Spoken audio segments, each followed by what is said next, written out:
বিসমিল্লাহির রহমানির রহিম। লাল সবুজের দেশ বাংলাদেশ। দেখুন, এটা হচ্ছে সবুজ তরমুজ। এই তরমুজটা সকলের কাছেই পরিচিত। এটা অনেক সুস্বাদু এবং অরিজিনাল।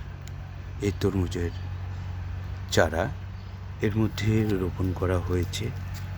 দেখুন, এই চারাগুলো অনেক ছোট পরিসরে হচ্ছে। দেখুন, এটা হচ্ছে সেই জাতের তরমুজ। আমি আপনাদেরকে আবারও রিকোয়েস্ট করছি, লাল সবুজের দেশ বাংলাদেশ ইউটিউব চ্যানেলটি অবশ্যই দেখবেন।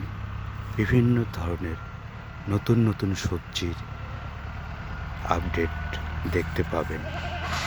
দেখুন, এখানেও তরমুজের চারা আছে। এগুলা পর্যায়ক্রমে সব বড় হয়ে যাবে। দেখুন, ধন্যবাদ।